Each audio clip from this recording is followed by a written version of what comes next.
Azərbaycan prezidenti İlham Əliyev Ərəb dünyasının Nobel sülh mükafatı sayılan Şeyx Zayed mükafatına layiq görülüb. Bölgədə sülhün yaranmasına, sabitliyin, əmin-amanlığın formalaşmasına göstərdiyi xidmətlərə görə.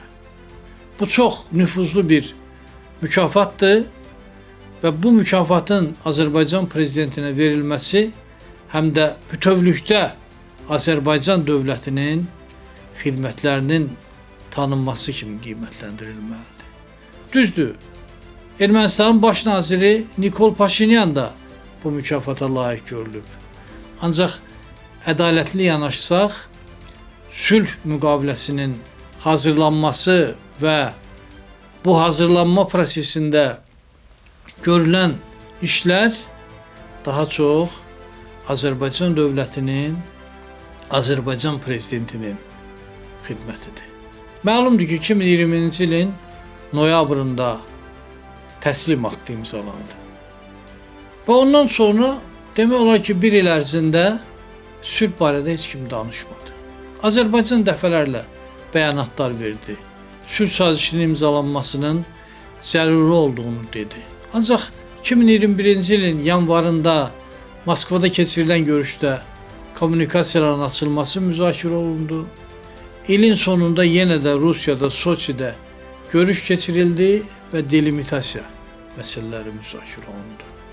Həmin görüşdə Azərbaycan prezidenti bir daha sülh sazişinin imzalanmasının, hazırlanmasının zəruriliyini gündəliyə gətirdi və Ermənistan baş nazirinə müraciətlə normal qonşu kimi yaşamağı, öyrənməyi məsləhət gördü.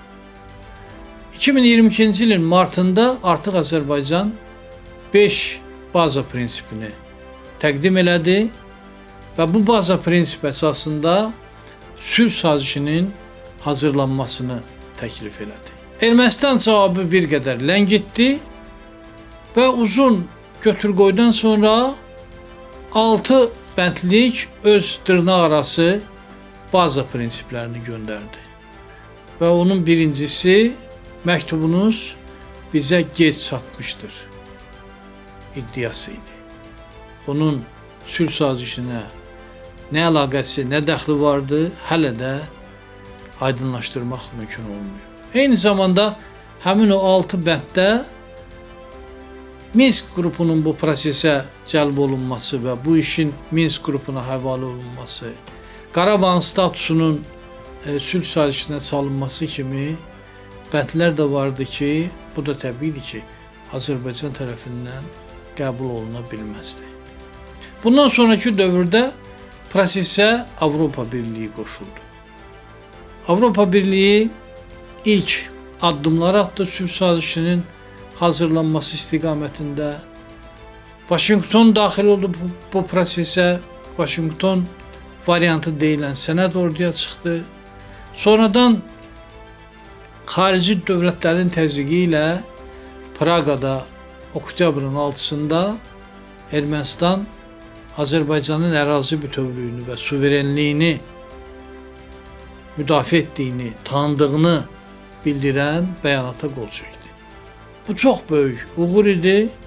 Bundan sonra Valdayda Putin bu layihənin əleyhinə erməni cəmiyyətini qaldırmağa cəhd göstərdi.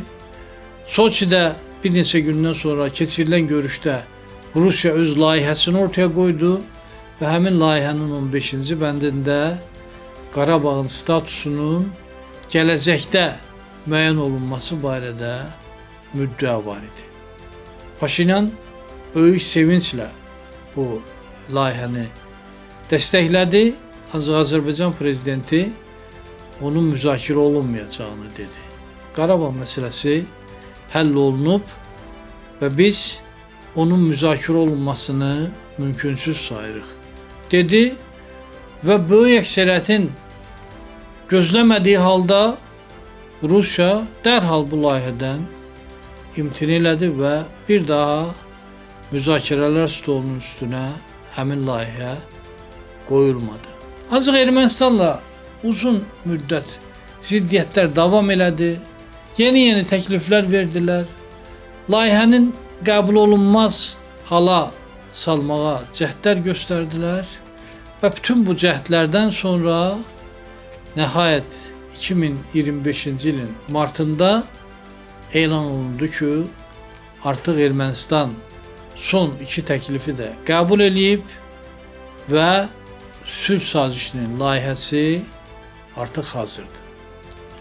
Qarşısına nəyin bahasına olursa olsun Nobel sülh mükafatını almaq vəzifəsi qoyan Prezident Trump hazır müqavilənin imzalanması üçün enerjili addımlar atmaq qərarına gəldi və avqust ayında Azərbaycan prezidenti və Ermənistanın baş naziri Vaşinqtonda memorandum imzaladılar.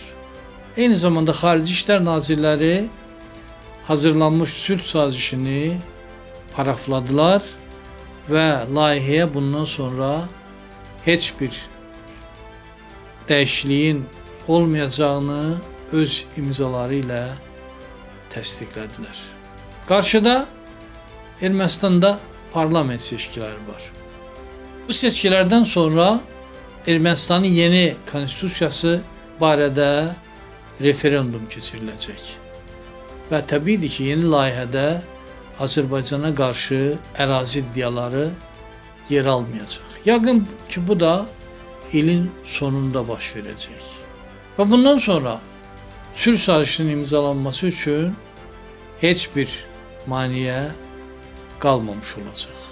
Ancaq bu hadisələrin baş verməsi üçün mütləq parlament seçkilərində Nikol Paşinyanın rəhbərlik etdiyi partiya qalib gəlməlidir.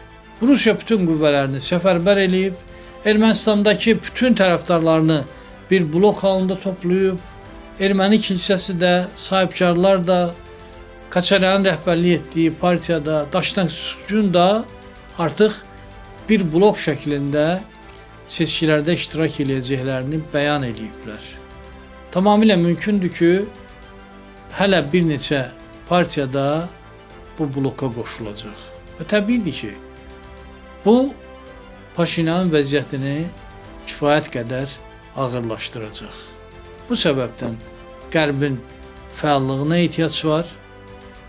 Bu günlərdə Amerika Birləşmiş Ştatlarının vitse-prezidenti Ermənistana və Azərbaycana səfərə gələcək və yəqin ki, bu məsələlər də orada müzakirə olunacaq. Paşinyanın qələbəsi bölgədə başlayan və Azərbaycanın rəhbərliyinin hesabına bu səviyyəyə gələn münasibətlərin inkişafını, davam etməsini təmin edə bilər. Əgər Rusiya yönümlü qüvvələr parlament seçkilərində qalib gəlsələr, çox ciddi problemlər yaranacaq. Azərbaycan 2022-ci ilin martından 2025-ci ilin martına qədər ardıcıl olaraq sülh sazişinin hazırlanması və paraflanması istiqamətində çox yüksək səviyyəli işlər gördü, fəaliyyət göstərdi, qətiyyət nümayiş etdirdi və artıq son addımı atmaq qalıb. Və tamamilə mümkündür ki, bu son addım 2026-cı ilin sonlarında atılacaq. Və bu böyük işin görülməsində Azərbaycanın və onun prezidentinin böyük xidmətləri var. Bu səbəbdən dövlət başçımızın Ərəb dünyasının Nobel adlanan Şeyx Zayed mükafatını alması, bu mükafata layiq görülməsi tamamilə ədalətli qərardır. Azərbaycanın nüfuzunun və gücünün nə qədər artdığını nümayiş etdirən bir addımdır və bu mükafat bölgədə sülhün təmin olunması üçün böyük fəaliyyət göstərən, ciddi addımlar atan Azərbaycan dövlətinin və onun prezidentinin haqqıdır.